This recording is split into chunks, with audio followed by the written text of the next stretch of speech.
Hi guys, this is Ishai Breslauer, your host of the CRE Shark Eye Show. I hope you guys are doing great today. We're going to talk retail. Retail in New York City, one of the toughest topics. Everybody's talking about it. And I have so many questions. And we have the person to ask, Trever Gallina. Thank you so much for being with us. I really appreciate it. And I can't wait to have our conversation today. Well, look, thank you very much for the invite. I'm really looking forward to it as well. I definitely have seen your podcast in the past, and it's good stuff. So I'm ready to get into it. Awesome. There's a lot to talk about. A lot to talk about, tons to talk about. Before we even start, so everybody can get to know you, if you could give us a 2-minute elevator pitch about your business. What is your business about? Well, first off, if you need 2 minutes for an elevator pitch, it's not an elevator pitch. So I sell retail properties in New York City. What's different about me than any other broker is that I have 20 years of retail leasing experience in New York City, which helps me evaluate a retail property from a retailer's perspective and therefore an investor's perspective. I think that was perfect. Trever, Good. Before we get into took me a while to work on. Exactly. Before we dig into the story and everything of what's going on in Manhattan, I want to dig into your story. I want to get into how did you get into this thing called real estate, going back in time? Sure. Well, I come from my father's a developer in Madison, Wisconsin. He develops Madison, Wisconsin and Sarasota, Florida, and he develops multifamily. And I never really wanted to go into the family business. I come from a really large Italian family, so it's just tough. The reality of it is that I just wanted to move to New York City. So in 2001, I got a job offer from a company called Garrick Og Store Leasing. And the only reason why I took it was because they offered a draw of about like $500 a month, and it was the only draw I could get. So I moved everything I had to from Wisconsin to go to New York. And let me back up. Actually, I flew up for an interview with Charlie Ogg, and I'd never been to New York City before. And within being here for 1 hour, I made up my mind like that I was going to move to New York City. How old were you? 22. Wow. 22. Yep. So I made up my mind.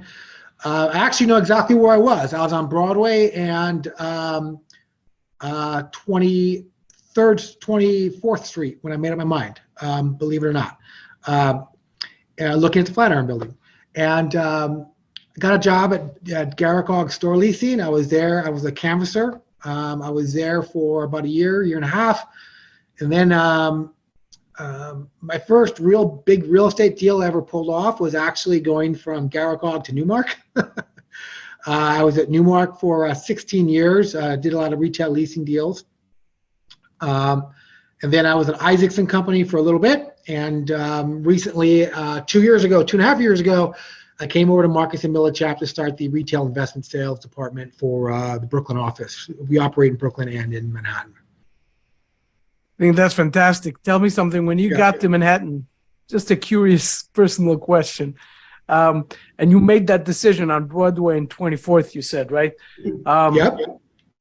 You call your parents, by the way, meaning you come from an Italian family. I come from a Jewish Italian family, meaning my mother is Italian. And I wonder, when you called home the first time and you said, listen, I want to stay in New York, what was their reaction like? Well, they were like, how are you going to eat, right? How are you going to eat, and where are you staying? And that was what that was it. And I didn't really have an answer for them. I didn't have an answer. And my dad just said, well, you better get a job. And I said, Dad, my draw is going to run out soon, and can I have some more money? And he said, no, get a job. So I actually had, for the first 3 years, I had 3 jobs. I worked at Garrick Og and then at Newmark, but that entire time I was a busboy at at what was it called now? The knitting room, the cutting room on Broadway and 26. Actually, I was at the cutting room for 2.5, 3 years, bussing tables at night. And then I had this, and my claim to fame is I actually bussed a table for Ethan Hawke and what was his wife's name at the time? She was Uma Thurman. Uma Thurman told me that I did a good job bussing her table. And I had this job on the weekends where I worked for this cement company. So it was tough, right? Like I was working all hours of the day during the day. At night, I was at the cutting room, and then on Saturday and Sunday during the day, I was doing cement work and working at night at the cutting room. So it wasn't easy. And at the time, I was loving every second of it. What a beautiful story. The real New York experience from someone who came from Wisconsin and got into New York. I love it. Yeah. Why retail? That's actually a really good question. You know, I fell into it. I originally was looking at doing. I fell into it because I didn't know what I wanted to do. I just knew I wanted to move to New York, and at the time, the founder of Garrick Ogg Store Lease, and this guy by the name of Charlie Ogg, was a complete animal. I mean, it was just crazy. I mean, he had just said, the way he talked about being a broker, the way you're really free to live any lifestyle you want to live. Nobody's ever going to tell you what to do. You're going to be your own boss. That all sounded great to me. And while at the same time making a lot of money, that all sounded great to me as a 22-year-old, 23-year-old. And, I originally came out to New York City thinking I was going to be a film director. And, that dream died. And, I sort of just fell in love with brokerage.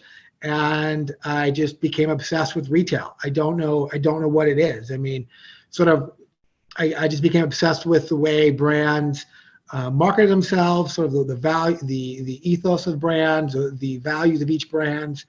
And what I really realized was that I really liked, it wasn't so much the branding, but sort of what's the shared mass experience of each store. Like, why are people walking into stores in the first place?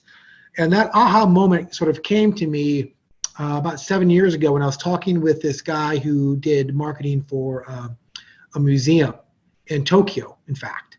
And he had said that, when you try to figure out how to get people off the street into a museum, you realize that you are competing with every store around you. And that was sort of an aha moment for me, where I realized, like, look, this is what we're selling, right? As a salesperson, we're selling access to New Yorkers and foot traffic. So it's not really the branding that I loved, or working with a hot brand, or whatever it was. I didn't really care about that. What it was sort of why people walk into property.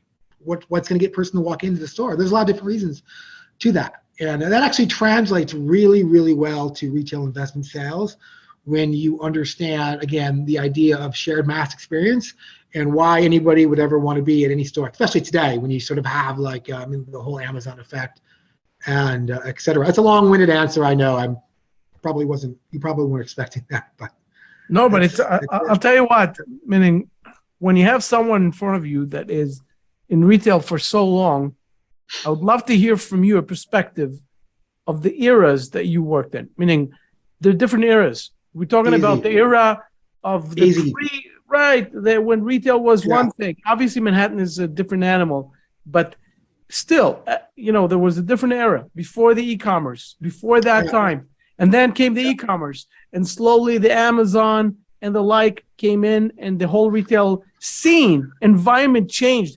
And then the pandemic, et cetera. If you could take us a little bit of a historical overview, I'd love to get your perspective on that. Yeah, easy. That's easy. So the very first ICSC I went to was in 2000. And the reason why I was there is I convinced my dad that he had this little shopping center in Madison, Wisconsin. I convinced my dad that I needed to go to rent out his store. His store is there, Now, in reality, I had no business going to ICSC, and he probably knew that. But he did pay for me to go, right? And that's actually how I found my job at Garrett Golf. And the very first time I went there, everybody was obsessed with the internet, and it was not new. Which year? Which year again? 2000. 2000, right? .com. Yeah, go ahead. And the catchphrase then was clicks and mortar. Instead of bricks and mortar, it was clicks and mortar, and that was the big thing. And everyone was like, "Oh, the internet's gonna kill retail. The internet's gonna kill retail." Okay, well, whatever. I mean, fast forward, we'll get to that, I'm sure. But I got to New York City got to New York City February 3rd, 2001.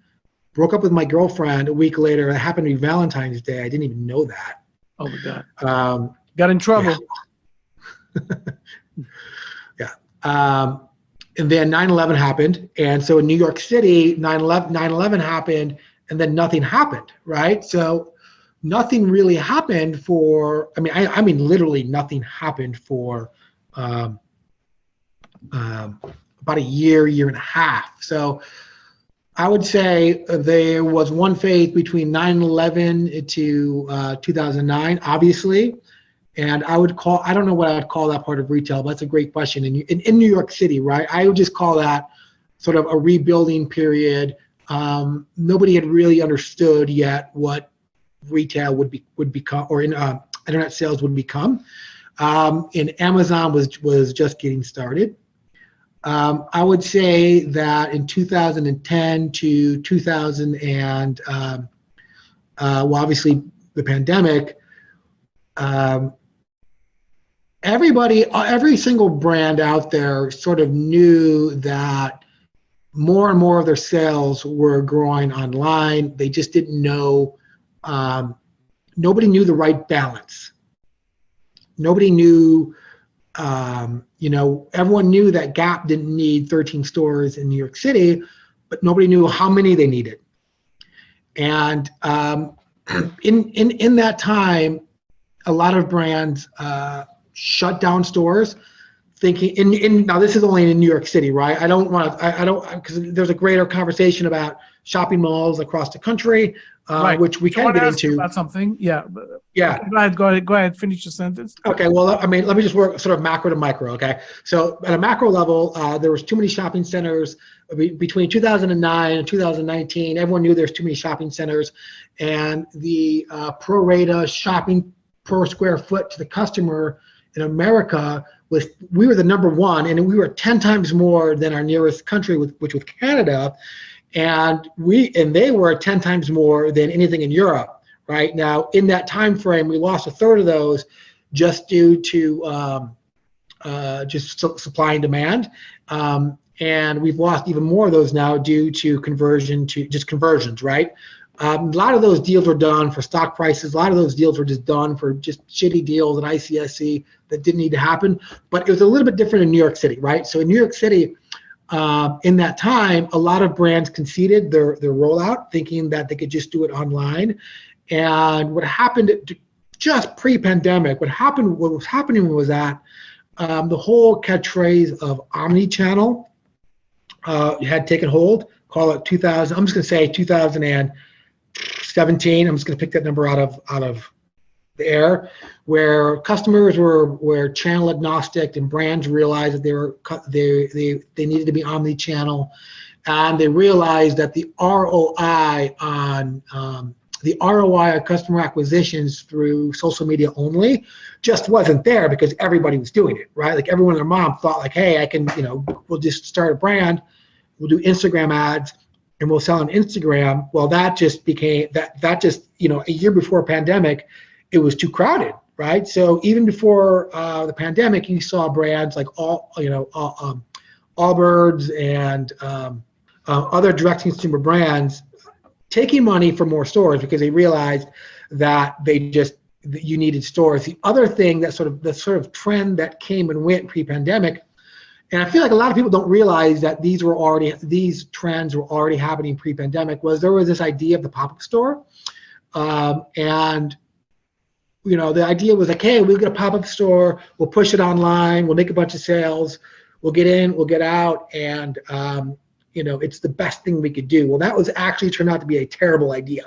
The reason why it was a terrible idea is, number one, you had people thinking that you build it and they will come. Well, that's not true. They didn't realize that these companies that were doing these pop-up stores didn't realize that you actually need a person to sell your product to the customer, right? The most important person in your world as a brand is the person inside the store, because that's who's going to tell your story to the customer, and that's how you're going to get feedback back. You're going to get feedback from your customer in terms of what works, what doesn't work, and look, you got to if you have a salesperson with a green mohawk, it's not going to work well, and it might work well in Dwayne Reed, but it's not going to work well at the Gap, but it could work well with Fred Perry, right? You know what I mean?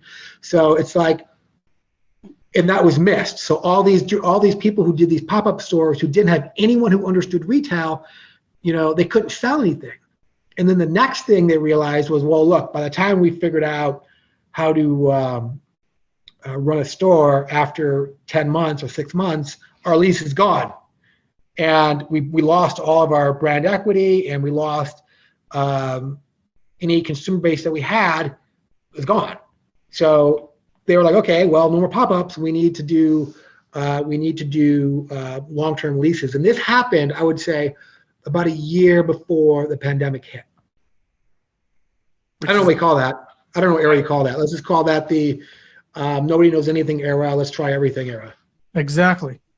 I want to go for a second to the comparison, because you're a New York City person, obviously Brooklyn also. Everybody knows the story of the suburbs. You touched it also.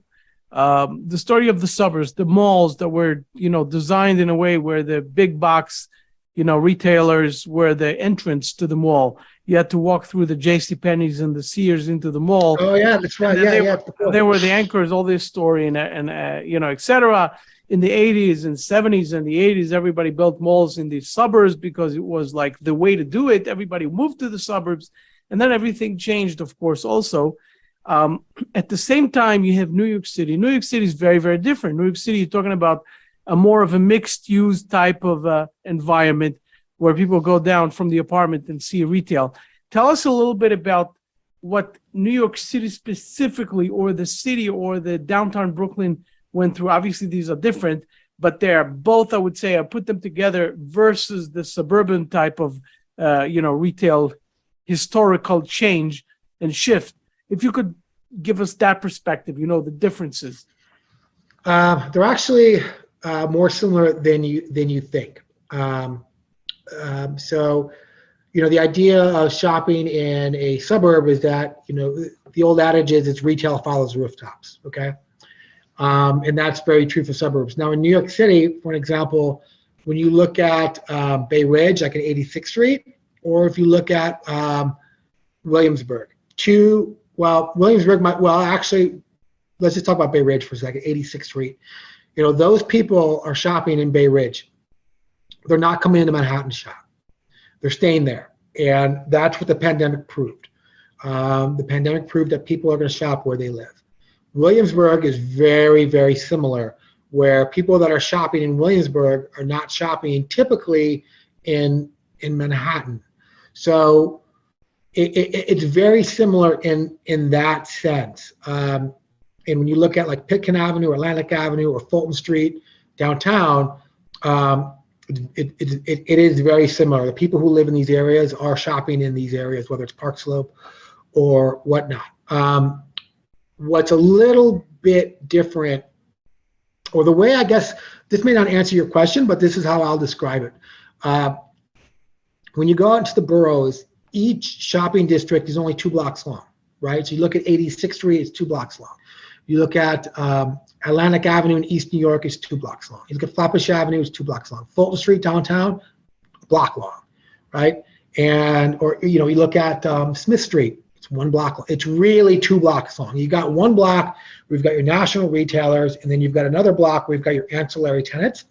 Typically, they're the same tenants in each submarket, but not always. right? And so it's very similar to a shopping mall where you'll have your one anchor tenant, and then you'll have sort of everybody that's around trying to catch the footfall. It's very similar in Brooklyn, where you've got one Sephora on 86th Street, and I don't know where else you have a Sephora in Brooklyn. That might be I think there's one on Fulton Street. No, it's actually on Court Street, right? So you've got one Sephora downtown, one Sephora on 86th Street. And that's going to bring those types of retailers to that area. So and that shift is kind of forget the question, but it hasn't changed a lot. So in downturns with retail, A locations stay A locations and B locations become D locations overnight. They take a long time to get back there, and that's really stayed the same. Now, but what has shifted in Brooklyn, and that hasn't really shifted so much in Manhattan yet, is there's large populations of people in Brooklyn all shifting around that really don't get talked about in the news, that's having a direct effect on retail. So like the demographics in East New York have shifted. The demographics in Coney Island are starting to shift. So, and that does impact retail, with the types of stores that you're getting, but that's a little bit more granular. Tell me something. When you talk about, New York City, of course, pandemic hit, we're moving forward in terms of to get closer to where we are now so we can actually discuss the current market. But the pandemic hits, we all know what happens. That I had so many podcasts discussing actually, the downfall of retail as well as hotels, of course. But the recovery of retail is very, very different. And we're talking about, before we talk about the future of it, coming out of the pandemic, and if you could give us a little bit of what's going on from the recovery, how much recovery are we looking at? Where is the major recovery? Where do you see pitfalls? What are we talking about when you're talking about getting out of this pandemic? Well, okay, so the way I would describe it, is this: you have to understanding that retail goes storefront by storefront, street by street, so submarket by submarket. Right. Okay, so if you understand that you could have one store with 30 feet of frontage that's 2,000 square feet, and in New York City you could have another store same size with 15 feet of frontage right next to it, you're not going to lease them for the same price. You're not going to sell them for the same price. Okay, so if you understand that, and you understand that that retail foot traffic and subway ridership is now currently above where it was pre-pandemic, you can understand that the fundamentals for retail are going to come back in a big way. In an ancillary point of view, you cannot find good space in Soho. You just cannot find it. If you want an apartment in Williamsburg, you cannot find it. If you want to rent space in Williamsburg, good. Like if you're a flagship store and you want to be in Williamsburg, good luck. Where are you going to go? Okay. So in that sense, the retail recovery is well on its way. And I got some stats that we could talk about, but I mean but again, is when you look at Midtown, right? There's no foot traffic yet. So I was in Midtown yesterday. There was a lot more foot traffic than there was 6 months ago, but still not anywhere near where it was. So vacancy rates on a whole in New York City are up, but they're also but it's submarket by submarket. So I think the stats were. Excuse me, 1 second. Sure, go ahead. Yeah, so vacancy rates citywide are down 30 basis points to 2.9%. But that recovery is specific to each submarket. I mean, Manhattan as a whole declined again 30 points, but the downtown vacancy rate rose 40 basis points, right? And Midtown has risen. Vacancy rate has risen, but it still has so much more to go, and that's because the return to office has been very slow. So that's why you're explaining the downtown decline, right? Versus, I would say, the other parts. But Midtown, it was very interesting. What you said is very interesting. You said Midtown, which is a center of so many things, been a center of so many things. And, experts cannot not put together the correlation between the coming back to the office in Manhattan to retail. Can you talk about that a little bit? Because, when we walk around Manhattan, we see so many vacant stores. Terrible. So tell us a little bit about, certain areas, certain trends, certain places that actually you see everything coming back and it works fantastic versus the other places where it doesn't. Give us some, professional insight about what's going on there, because people are really scared about what's going on in Manhattan still, even though it's coming back, even though apartments, even though, it's hard to find the right lease in certain places, you can't find apartment, but still retail in certain places all of a sudden sounds good. In other places, not. Talk if you. Yeah, I get it. Yeah, I retail, etc. Go ahead. Yeah, no, I get it. So, it's all Manhattan. Manhattan has always been a story of the haves and have-nots, right? So, Right. if you can walk down the West Village on a beautiful afternoon on the weekend or Thursday, Friday night, it's absolutely packed with people, because people want to be in the West Village. It's the same thing for West Chelsea. And, if you go to, I don't even go to Soho on the weekend anymore. It's too crowded, right? But if you go to Midtown, there's so many stores that are closed because they're not going to do the business that they're used to doing. Now they're slowly starting to open, but until those people come back, they're just not going to. Because Midtown is about office. Give it to 100%. Yeah, 100%. So here's the thing, and that's what I want to hear from you. Yeah. And from all the friends and everybody, meaning I'm obviously in Manhattan pretty much all the time. But here's the thing: you have a Midtown story of those retailers that are coming in and saying, "I want to cut a deal." Meaning, obviously, it's now for those property owners, for landlords today who have retails, who have those buildings, who have mixed use, those older apartment buildings or whatever they have. The apartments are already stabilized. Everything is there, but the retail is the cream. The retail was always the cream, especially in those areas where they could, go and lease it to nationals. But now it's not really happening, and everybody wants to cut a deal. And those owners are saying, listen, I don't think I want to cut a deal now. I want to wait meaning to commit now for 10, 20 years, to that. Can you tell us what is the solution of that? Or if you have a great idea, obviously nobody's a wizard here, but you have the expertise and the knowledge. People want to hear and want to understand, want to think of what can I do in the future? What's the good game plan for me if I own a property in Midtown Manhattan, whether it's the West, East, doesn't matter. I want to know, what should I do?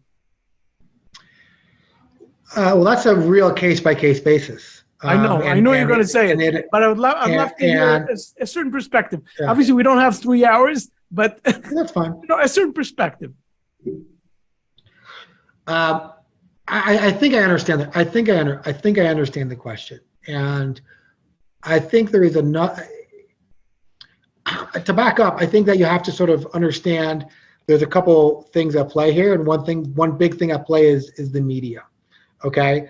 So you can read about the vacancy rate on Fifth Avenue in the Plaza District. It'll be 30%, and that's what you'll read. And you won't understand that if you go to Hell's Kitchen on 8th Avenue between 42nd Street and Columbus Circle. I was up there yesterday, and I think I counted 4 vacancies on 10 blocks, and those are very small vacancies. So it's actually a pretty healthy. That's actually a really, really healthy number. When you look, and I do hear, by the way, at Fifth Avenue, a very, very big deal just got done on Fifth Avenue, which I can't talk about. But those sort of questions about, hey, what should we do? What should we do if there's a retailer that wants to cut a deal? everyone's making deals, cutting deals. I mean, there's nobody that's not cutting a deal who cannot make a deal. If you're a landlord and you don't have any mortgage on your property and you don't care because you just don't care, well, you're fine, right? But even those people are making deals because they don't really care. Everybody is cutting deals to get their storefronts rented. It really has to do with the quality and the character of your tenant, because most landlords just got out of a 2-year hellhole of battling people where there's no eviction where there's an eviction moratorium. So right. They're looking at, I'd say, forget about the deal, look at the person you're going to do a deal with, right? You can't make a good deal with a bad person, right? So like you got to look at what that person's track record is, what that company's track record is, and whether or not you want to have to go through another pandemic or another shutdown that could happen. So that's the only advice I have, is look at the person you're dealing with and what is their track record. That's a good advice. Definitely a good advice. I want to go up in Manhattan for a second and then go back to Brooklyn. Sure. If we travel up to Manhattan, Upper West, Upper East, a lot of vacancies there, even though it's not an office area. You're talking about a prime location residential area, with you're talking about the have and have nots. Obviously, we know who lives there and the prices there. Why so many vacancies in those areas? That I can't put my head together. Well, I think you're looking at two different things. I mean, on the Upper West Side, I'll tell you one good reason is how many people have left. How many people left in the pandemic, right? How many of those people moved to Miami or out east? I mean, I think I read that the Upper West Side lost something like 300,000 people in the first 6 months.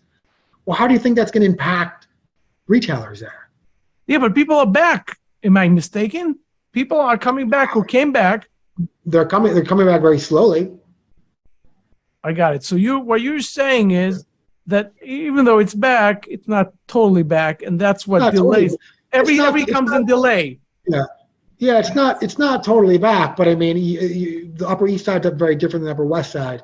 I mean, Third Avenue on the Upper East Side, so the primary of Third Avenue has a very different cost. Well, okay, so it's as much as it was as much as a retailing problem as it was a retail real estate problem, meaning that pre-pandemic, a lot of brands didn't know, again, how many stores they needed to have. And when you look at, like, Madison Avenue is a good example. So Madison Avenue, when you look at Madison Avenue, call it 2019, I think the vacancy rate there was like 20%, let's call it 27% vacancy rate. But that's even such a bad example. I mean, that's actually a bad example. I mean, I don't almost like it is. I mean, it's just a bad example of percentages wise because it's misleading. When you look at Madison Avenue, when you look at the brands, these luxury brands, well, think what was happening in 2019 with luxury shopping, right? Everybody wanted to have this luxury meet street, right? So like, well, okay, so every luxury brand now had sneakers. Right. So what did that mean? What did that mean for Madison Avenue? Well, all those luxury brands wanted to go downtown because that's what was cool, until Bathing Ape decided to go uptown. Right. And what you also had was you had this idea that nobody was ever going to go below Barney's until everybody wanted to go below Barney's. And so there was that sort of shift. And the reason why everyone wanted to go below Barney's was because guys in hedge funds were now dressing differently, and this whole idea of wearing elevated, expensive suits just was out the door. So there was a lot of that going on, and that did translate to Third Avenue in terms of like who wanted to go where on Third Avenue. So I think when you look at when you say there's all this vacancy on Upper West Side, Upper East Side, you better really look to see how many stores are actually vacant and what they actually look like. That's an amazing thing. Good perspective, as we call it. But you know what? We'll have to be patient, I guess. and see what happens. That's there's no other way. Let's travel to the Bronx for a second. Tell us about the Bronx. I don't know anything about the Bronx. Oh, you don't deal with the Bronx. I don't know a thing about the Bronx. I don't. The only thing I tell you about the Bronx is that every single area, every single outer borough went down in retail vacancy, except for the Bronx, which had about 300,000 square feet of retail space come to the market. Interesting. But in terms of the Bronx, I just don't have a lot of investors looking for the Bronx. Most of my investors are looking for Brooklyn and that's my Manhattan next thing right now. Yeah, Manhattan right now. And so what I would say is that is like the conversation about you should ask the questions. I mean, I'll just go on and I'll just keep talking. Yeah. I will just keep talking. You have to interrupt me. But no, it's good. How do you say? I love listening to you. So it works out. The question I have is about Brooklyn. Yep. Brooklyn is definitely a different animal. Brooklyn had all the people who, at the time, said about Manhattan, I don't want to, meaning Manhattan is so expensive, I can live very close to Manhattan without being in Manhattan. And boom, Brooklyn became what it becomes. And even the skyline of Brooklyn is changing. Everything is changing in Brooklyn. And what is the environment, the retail environment? Obviously, Brooklyn is huge. So we're talking about different areas in Brooklyn. But tell us about your experiences in Brooklyn, where you operate in Brooklyn. You started speaking about Williamsburg. If you could give us a little bit of an overview, what's going on there? Well, Brooklyn is fascinating. There has been very strong demand, believe it or not, for retail properties that are leased. If you have a retail property that's leased, you're gonna have a lot of investors looking to go there. That's been the case for the last 24 months. Whether we sold a property out in Coney Island, retail condo, and we had we had long-term leases with neighborhood-oriented service tenants, and we had plenty of offers. I was selling a retail property in Midwood, was not fully leased, had a lot of problems, and it's been really tough because it was how do you finance it, right? Because you only have half the people or half the retailers paying rent, so it was really tough. I have a 10,000 square foot build-to-suit opportunity to purchase out in call it Mill Basin or Kings Plaza area, and we're talking to a lot of owner-occupiers, which is actually a really interesting thing. So, Swarovski bought their property on in Broadway and Soho. I'm sorry, not Swarovski, Uniqlo. What am I thinking? Uniqlo bought their property at 452 Broadway.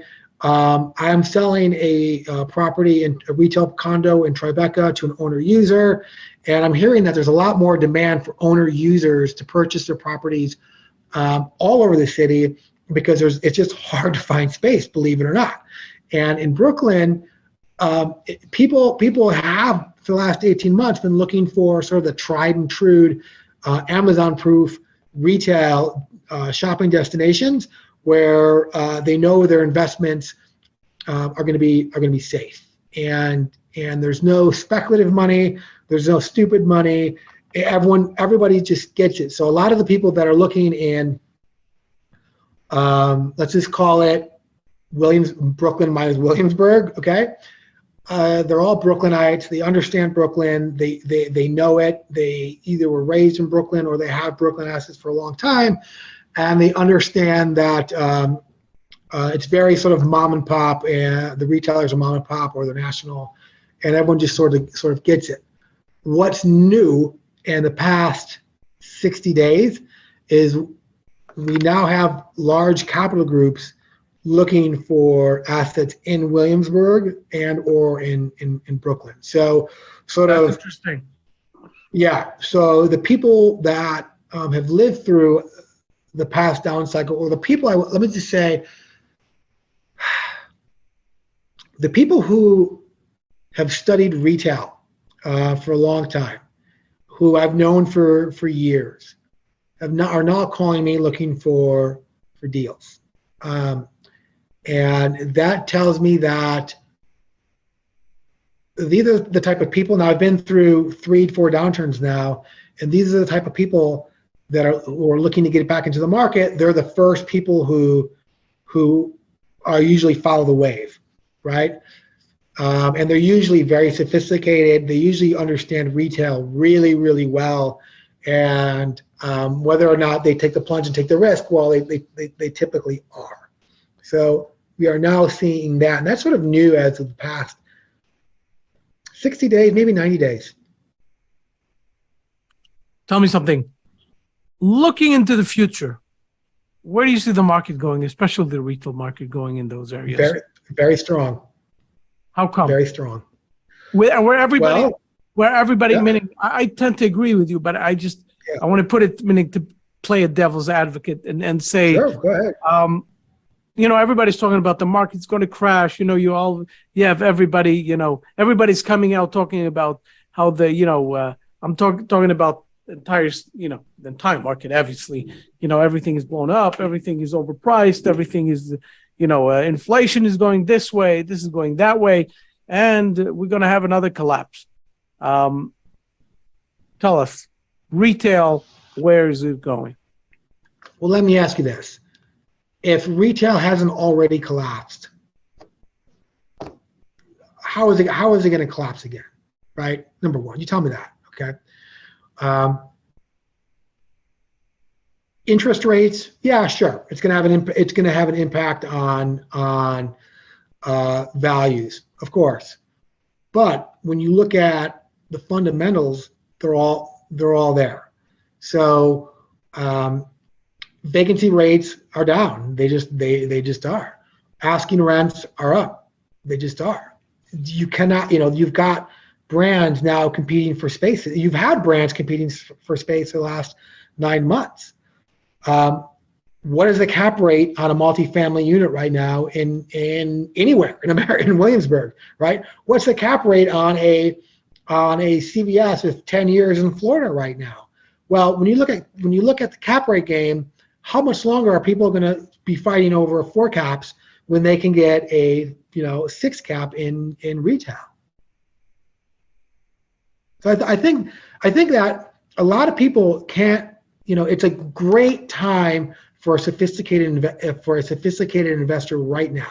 If you've got the ability to drown out the noise and you understand retail, you're going to do really well in the next 36 months. If you're going to pay attention to every tweet out there by some armchair quarterback, you're just not going to buy, period, right? You're going to always be waiting for the sky to fall, and it's sort of like, guess what, guys? The sky falls. You know what I mean? Guess what? We just been through a 2-year pandemic, and people are still open. Good point.